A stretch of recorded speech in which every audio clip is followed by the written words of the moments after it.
ನೀವೇನಾದರೂ Thailand plan ಮಾಡ್ತಿದ್ರೆ just don't limit yourself to cities like Bangkok and Pattaya because this country has so much more to offer beyond these cities. Last time ನಾನು 10 days Thailand ಹೋಗಿದ್ದೆ and this is the only video you need for your perfect 10 days Thailand itinerary. So ಈ ರೀಲ್ನ ಇವಾಗಲೇ save ಮಾಡ್ಕೊಳ್ಳಿ before you lose it. ಬ್ಯಾಂಕಾಕ್ಗೆ 2 days ತೆಗೆದಿಟ್ಕೊಳ್ಳಿ. Day 1 visit the Taling Chan floating market which is free entry. ಹಾಗೆ ಟೆಂಪಲ್ಸಲ್ಲಿ Wat Arun, Wat Pho and grand ವರ್ಲ್ಡ್ನ visit ಮಾಡಿ.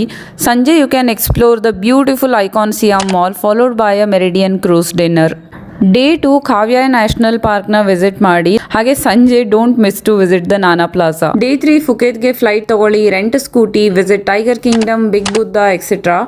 Day 4 take a trip to Phi Phi island. ಇಲ್ಲಿ 3 ಐಲ್ಯಾಂಡ್ 7 ಸ್ಟಾಪ್ಸ್ ಇರುತ್ತೆ which includes the best food. Day 5 ಸೀದಾ Phuket old ಟೌನ್ನ explore ಮಾಡಿ. ತುಂಬ ಚೆನ್ನಾಗಿದೆ. You can click lots of pictures and ಫುಕೇತ್ಗಿಂತ old ಟೌನಲ್ಲಿ food ಕೂಡ ತುಂಬ ಚೆನ್ನಾಗಿತ್ತು ಆ್ಯಂಡ್ ಪ್ರೈಸ್ ಕೂಡ ಕಮ್ಮಿ.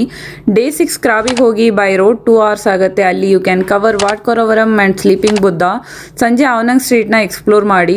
Day 7 take 4 island tour. This was the best decision of our trip. ಮಧ್ಯಾಹ್ನ ಅನ್ನೋಷ್ಟರಲ್ಲೆಲ್ಲ ಮುಗ್ದೋಗ್ಬಿಡುತ್ತೆ. ಸಂಜೆ ಪಾರ್ಟಿ ಪ್ಲೇಸಸ್ ಬೇಕಿದ್ರೆ ಕಮೆಂಟ್ ಮಾಡಿ. ಡೇ 8 ಕೋ ಸಮುಯಿಗೆ ಫೆರಿ ತಗೊಳ್ಳಿ. ಹೋಗೋಷ್ಟರಲ್ಲೇ ಸಂಜೆ ಆಗುತ್ತೆ ಆ್ಯಂಡ್ ಸನ್ಸೆಟ್ಗೆ please visit this Jungle Club cafe. ತುಂಬ ಅಂದರೆ ತುಂಬ ಚೆನ್ನಾಗಿದೆ ಆ್ಯಂಡ್ ನೈಟ್ ಕೂಡ ಒಳ್ಳೊಳ್ಳೆ ಪಾರ್ಟೀಸ್ ಆಗುತ್ತೆ ಕೋ ಸಮುಯಲ್ಲಿ.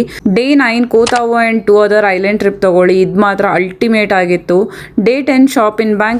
ಸಂಜೆ ಟೈಮ್ ಇದ್ದರೆ ಸ್ಪೇಸ್ ಆ್ಯಂಡ್ ಟೈಮ್ ಕ್ಯೂಬ್ನ ವಿಸಿಟ್ ಮಾಡ್ಕೊಳ್ಳಿ ಆ್ಯಂಡ್ ರಿಟರ್ನ್ ಟು ಇಂಡಿಯಾ.